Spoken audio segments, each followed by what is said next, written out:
Lennox peered down the magnoculars at a scene of devastation. Having Moderati Ratchek bring the Archimedex up at Phasmi Fosse, the Princeps watched as the Belladon Ventorum turned the wrath of its quake cannon upon its two compatriot god machines, and its mighty Gatling blaster against the armored companies and cybernetic formations at its feet.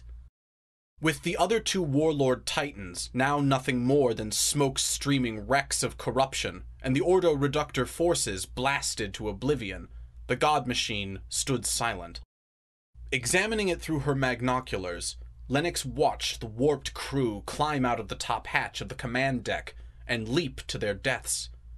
While suffering superficial damage from fire hastily returned by its compatriot titans, it seemed as though the element of surprise had spared the Belladon Ventorum a mauling. Casting her gaze across the engine, Lennox could find no sign of spiritual or physical pollution.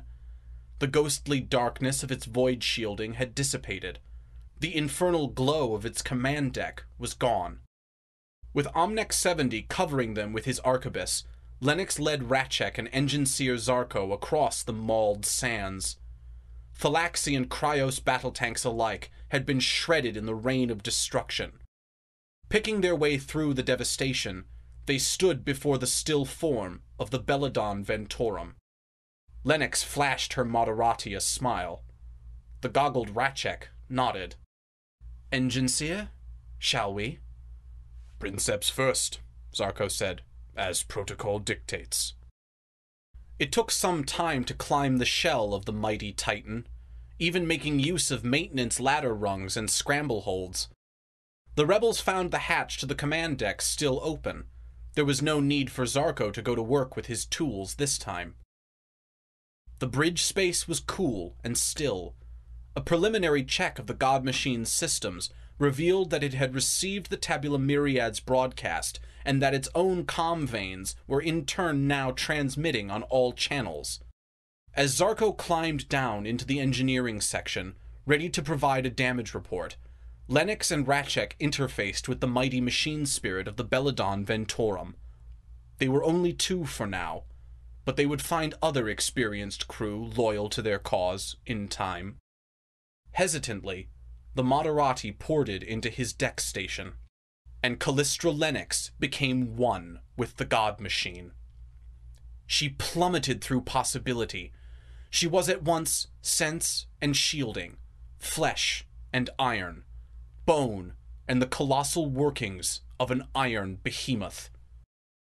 Lennox felt the machine's pain, rage, and power. She became a conduit for its apocalyptic doom.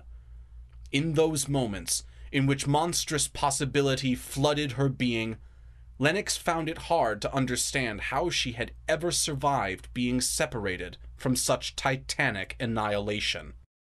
The Belladon Ventorum felt strange at first, like wearing a dead man's boots. Its machine spirit was all silent hostility and frustrated anger, but, like a death-world predator tamed, the Titan slowly took to Lennox. She felt it assess her. As she sensed the God Machine's destructive capabilities, the machine, in turn, sensed her own. It drew upon her vengeance. It drank deep in the Princeps' cold fury. Mars felt different through the sensors and augers of the God Machine. Lennox was no longer a being of flesh and fragility. She need not fear the corruptions of code, nor the petty fury of deranged traitors. She was beyond such concerns.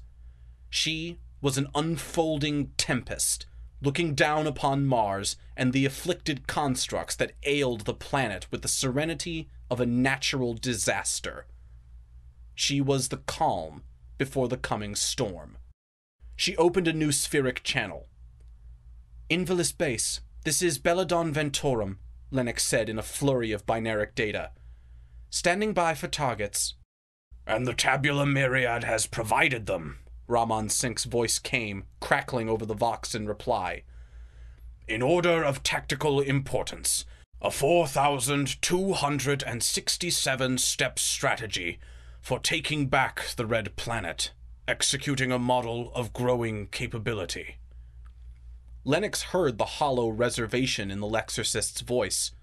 He was as uneasy as the Princeps at accepting guidance from an abominable intelligence, an outlawed technology that in less desperate times would have earned the Lexorcist's attentions and deserved the obliterating wrath of the Princeps' mighty cannons. There were evils in the galaxy, to be sure, but as Lennox stared out across the sands of the Red Planet, she came to accept, as Sync had, that the tabula Myriad, abhorrent though it might be, was the lesser of such evils. Lennox knew that there would be a heavy price to pay for such an alliance. She pledged vigilance in the face of such technological abomination.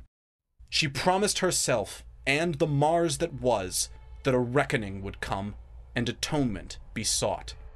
A time when all debts and transgressions were to be paid for in full. That time was not today.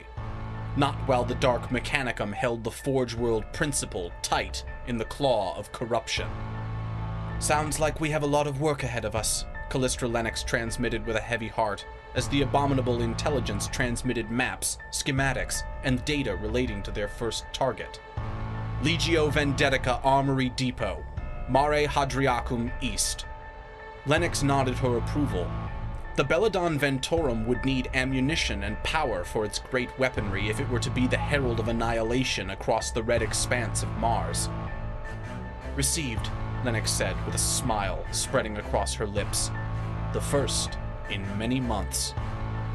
Belladon Ventorum, inbound."